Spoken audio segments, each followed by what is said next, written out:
ก็เนี่ยหลักหัวใหม่บ่เมิดเนาะเขาจูดป่าแม่นแหละคอยอยู่ส่วนนี่เขาจูดเลยเบื้องนั้นเบิดเลยหลักหัวอืม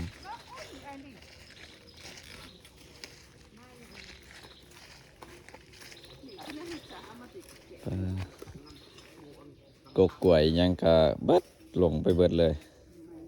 ใหม่เบิดอันนี้กล้วยมันบ่ตาย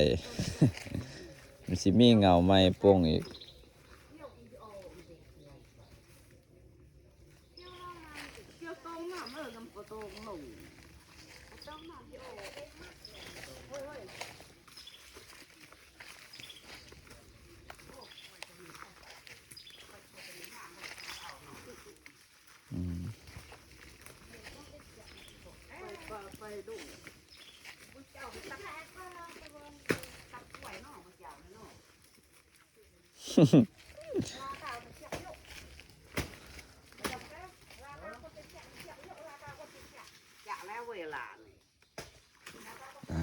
ตัดเอาใบ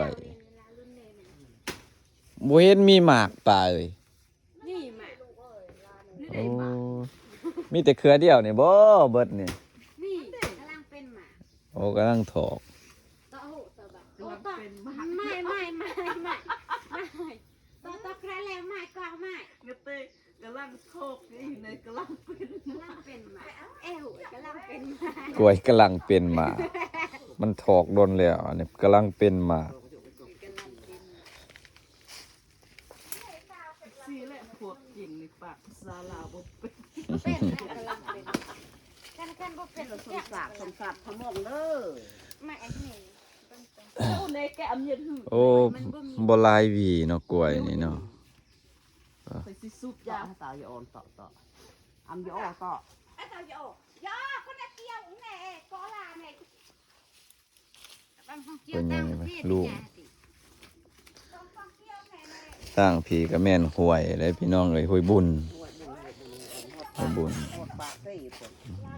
ปวดเซ่โลดมันโสด ฮอดซีกะมาน เอาซุปยาบ้าเท่านั้นเองมันตื้อปากที่มันต้องหลายปากต้องหลายหรอกปากต้องหลายหรอกต้องหลายหรอก คุณต้องทำยังไงมึงเล่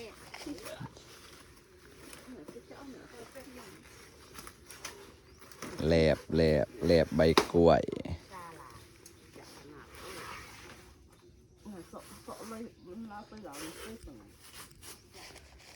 ก็ยังบ่จักคือกัน เวลา เกาะใบกล้วย ก็ล่า แล้วไหนเกาะต้นไหนเกาะใบกล้วยเกาะใบกล้วยที่เห็ดตะควนแปลงงานเด้อมือนี้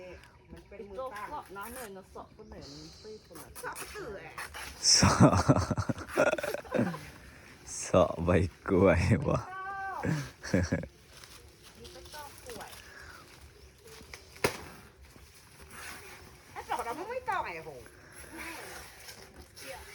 มีแต่เกี่ยวนั่นแหละ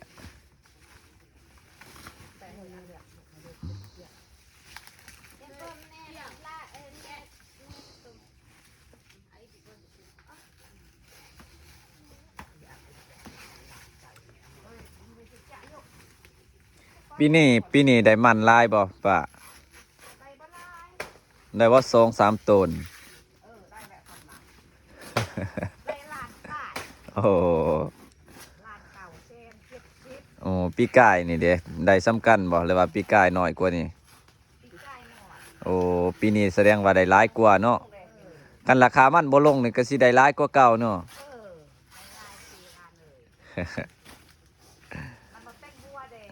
เออในส่วนหลายมันบ่เปลี่ยนหัวแล้วเฮาบ่ได้ไทยบ่ได้หยังน่ะอืม ของเราลิ้วจ้ะ อืม